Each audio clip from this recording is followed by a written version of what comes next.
Bom dia, senhores. Vamos começar mais uma aula online lá para o sétimo ano. Muito bem, para começarmos a aula, aquele roteiro que já se tornou fácil de se lembrar e compreender. Faça suas atividades no produção acadêmica. O professor, ele fica pegando nessa tecla lá, pega no seu pé para fazer, não apenas pela questão de uma nota, uma questão de presença, mas sim para o seu aprendizado e estudo. É necessário que você faça essas produções, essas tarefas, essas atividades, para que você possa ver se você compreendeu o conteúdo.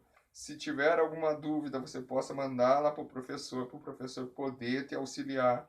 O professor está todos os dias ali respondendo os questionamentos daqueles que mandam. Muitos aí do sétimo ano mandam o questionamento lá, manda a sua atividade, o professor tenta responder o mais rápido possível. Se a atividade vem com algo incorreto, o professor diz, ó, veja lá, tenta procurar em tal lugar que você vai conseguir a resposta, ou ele mesmo dá a resposta. Eu sempre estou dando essa devolutiva, porque não apenas por uma questão de nota, mas sim para o seu aprendizado e estudo.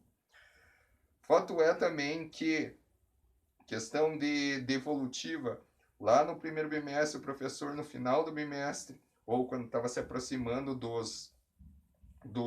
exame bimestral, ele deixou lá no nosso portal um arquivo específico para cada aula, com as respostas das atividades.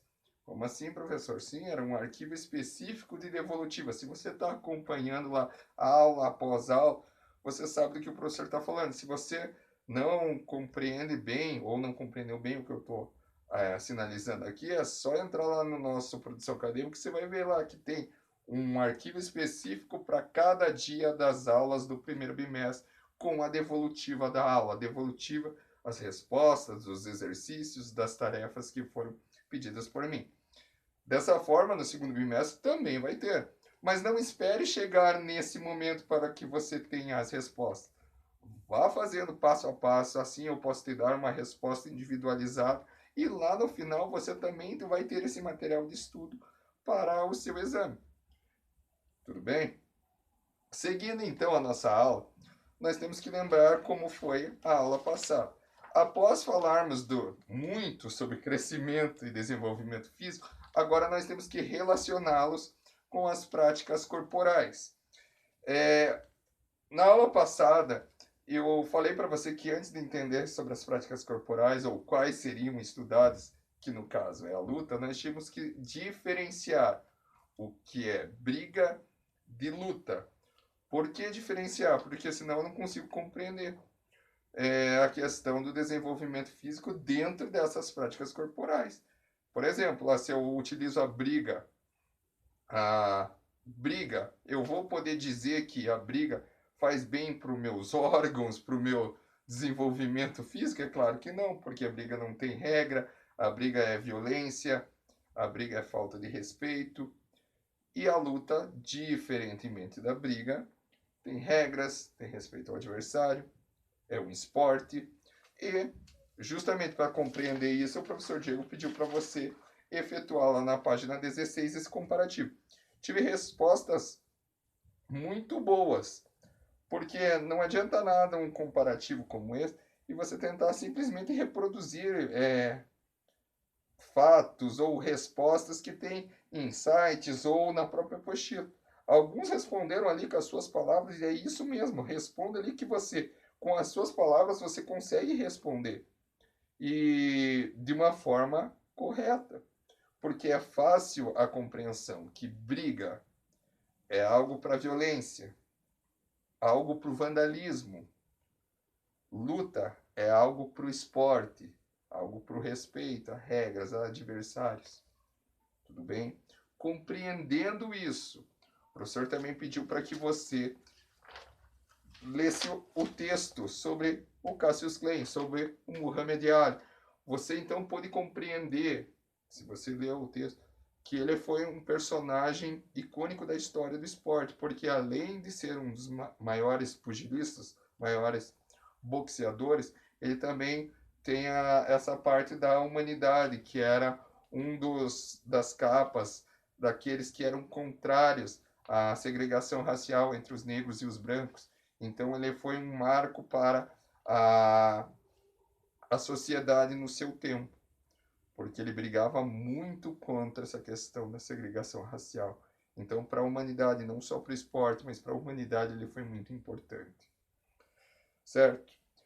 O professor Diego, então, daí falou que hoje estudaríamos sobre lutas brasileiras. Começando lá sobre o parágrafo que está lá na nossa página 12, ele começa com capoeira. A capoeira, se você lembrar lá do sexto ano, você estudou que ela é ora jogo, ora luta, ora dança. Você ouviu um pouquinho do histórico e eu vou relembrar aqui porque é importante para você entender porque ela é considerada luta brasileira. Na nossa apostila diz aqui, ó, que ela surgiu como uma forma de manter as tradições africanas. E daí agora o professor disse, mas é lutas brasileiras? Sim. Vamos compreender porque ela é conhecida como um patrimônio brasileiro, porque ela é um patrimônio brasileiro. A capoeira é genuinamente brasileira. Mas o professor está ali, que é das culturas africanas, manter as tradições. Vamos entender então, rapidamente, porque isso era conteúdo lá do sexto ano. Vinham os navios negreiros aqui na época da escravidão, para ser utilizado como mão de obra escrava. E esses personagens, ou esses negros, eram oriundos lá da África. Eles vinham para cá. Logo, aqui no nosso território, no Brasil, eles tentavam manter essa tradição africana. Como eles tentaram fazer? Criando alguns movimentos de luta, alguns ritmos de dança ou alguns movimentos como uma dança. E faziam isso como forma de jogo. Como assim jogo, professor? Como dança, como luta? Então, teriam os movimentos da ginga, a dança dentro desses movimentos, o jogo como uma forma de ludibriar, enganar aquele senhor que estava vindo.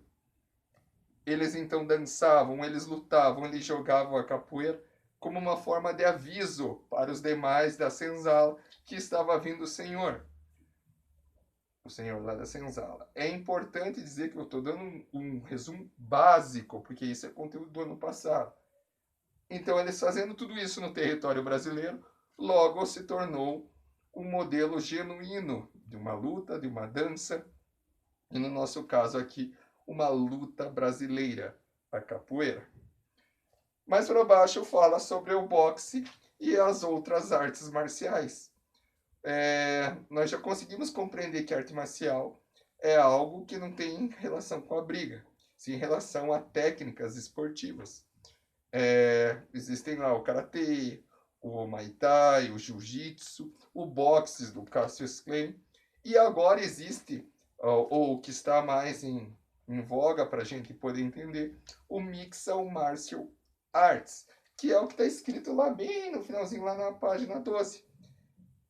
Essa mistura das artes marciais, ou um atleta que consegue ter várias artes marciais no seu repertório, fez com que o boxe, que era a arte mais praticada, ele diminuísse. Por isso que hoje em dia você não vê muito a questão da luta de boxe, e sim mais a questão do UFC lá desse evento, que é da mistura das artes marciais, ou das artes marciais mistas, em que um atleta ele se utiliza de várias artes para poder lá ganhar do seu oponente. Chegando às lutas indígenas, nós já temos o segundo tipo de luta que o nosso conteúdo estuda. Então, temos lá a luta brasileira, iniciando pela capoeira. Temos uma explanação geral de quais eram as lutas. Na antiguidade lá tínhamos o boxe, e até hoje e agora a evolução para um atleta mais completo, com vários tipos de artes marciais em seu repertório. chegamos às lutas indígenas, aí já falando especificamente de lutas criadas dentro de comunidades ou de tribos indígenas. Nesse caso aqui, já cita, nesse parágrafo, já cita uma brincadeira ou uma luta que muito provavelmente você já fez na sua vida, que se chama o cabo de força. Ele está aqui. Ah, professor, mas é que nem um cabo de guerra? Sim. É um grupo para um lado, grupo para o outro, e tenta com uma corda lá puxar aquele grupo oponente o mais próximo ou derrubá-lo. Esse é uma luta genuína indígena, o cabo de força. Temos mais dois ali que eu vou citar rapidamente, ó, a forquilha de pau e o marimbondo com ninho. Tem como ele funciona. Infelizmente, nós não podemos fazer ali, como a apostila nos sugere. Então, vamos guardar apenas o nome. Quais são as lutas brasileiras? Capoeira. Segundo tipo de luta, lutas indígenas. Dentro das lutas indígenas, temos cabo de força, forquilha de pau, marimbondo com ninho e essa última aqui, ó, Uca-Uca, que é de uma tribo específica, tá? Que é do Bacairi. Bacairi, o nome da tribo. E que é importante que tem uma ilustração, daí é mais fácil para você compreender do que as demais. Então o professor Diego vai explicar isso aqui para ficar mais simples para você.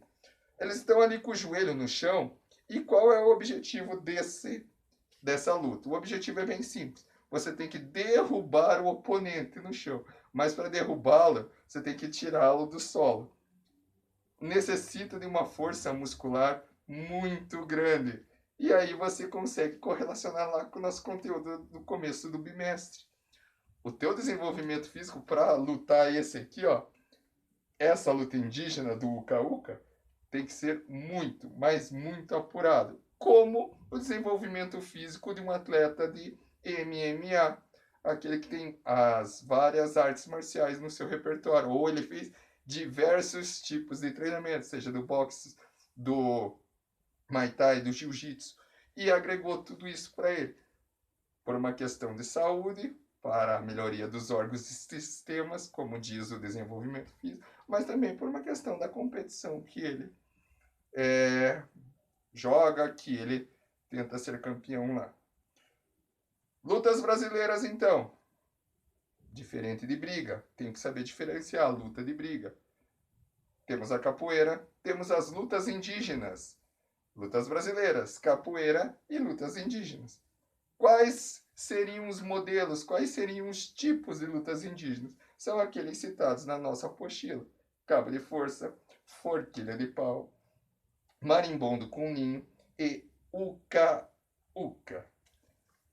Saindo agora da aula, vai lá para o campo de produção acadêmica, faz a produção acadêmica para não se embolar lá com outras disciplinas, não ficar uma enormidade de lição de casa lá, uma enormidade de produção acadêmica para você, e que daí você possa fazer a atividade e se desenvolver nela, não apenas por uma questão de nota, como eu já falei lá no começo da aula, mas sim para a compreensão do conteúdo e também para que você possa retirar qualquer dúvida que haja lá.